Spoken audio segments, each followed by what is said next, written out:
Hi folks, this is Ricky Skaggs. I've always loved Bill Monroe's style of music. His singing was always the best, but his mandolin playing had such fire and such passion in it, it caught my heart on fire the first time I ever heard it as a young boy. And I know Mike Compton feels the same way. He has found some really rare instrumentals that Mr. Monroe never got a chance to record. And Mike is recording an album right now called Rare and Fine, Uncommon Tunes of Bill Monroe. It didn't really become important to do a project of them until probably the last half dozen years or so. And I got to thinking about there needs to be some record of them, because people are forgetting about them, and then there's generations of people coming along that have never heard them because they've never been recorded. And I think they're an important part of Monroe's legacy. One of the things that I've always loved and appreciated about Mike is that he kept up with Bill Monroe's tunes, especially the ones that nobody's heard. And so he is the keeper of those songs.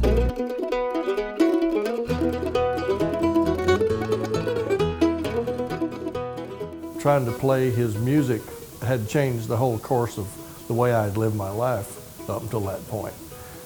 And I felt like I wanted to give back to him and make sure that this stuff didn't get lost. Mike is the best Bill Monroe style mandolin player I've ever heard. He's got him down to the T. At one point he said he felt like I was really playing it right, and he said most people didn't play the old style anymore.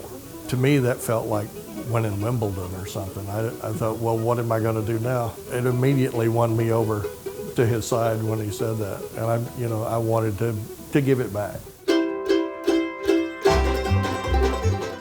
I wanted to play the style of music that he played back, say, the 1950s or 1960s, where it was real emotionally charged, but not real polished.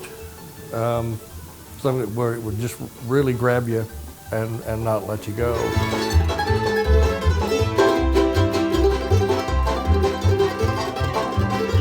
I've already heard 3 songs, and they are so great. The way Mike is playing these and the arrangements and everything, they're just so Monroe sounding.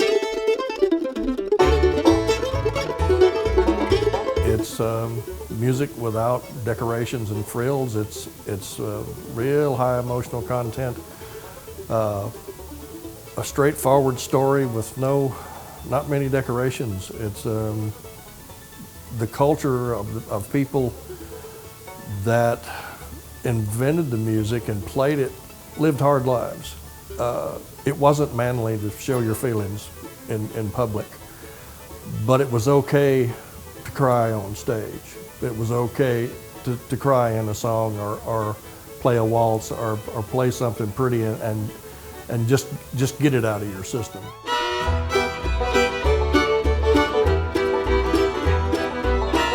Jim Rooney wrote a book called Boss Man, and it profiled in the same book Bill Monroe and Muddy Waters. And that's the soul that Compton plays with. That's the root of who he is, I think, in that Mississippi dirt.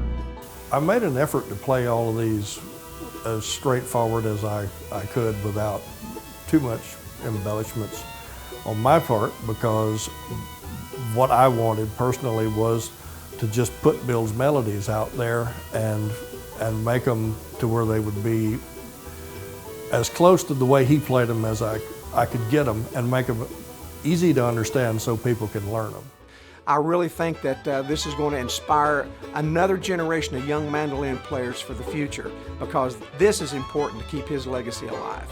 And I really appreciate what Compton has done to keep that legacy alive, because at the end of the day, we all look to Bill Monroe as the chief of them all. But I'll tell you what, if it weren't for Compton, that wouldn't be happening. Some of it is really sad to listen to, and some of it is just makes you feel good and take a deep breath and smile, and some of it makes you want to act a little silly. And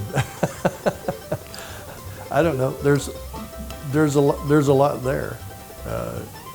It's just beautiful to listen to. I can't wait to hear this. In the hands of Mike, it will be great. So I encourage you all to check it out, and be sure and support Mike Compton and all these great songs he's found. It's going to be awesome.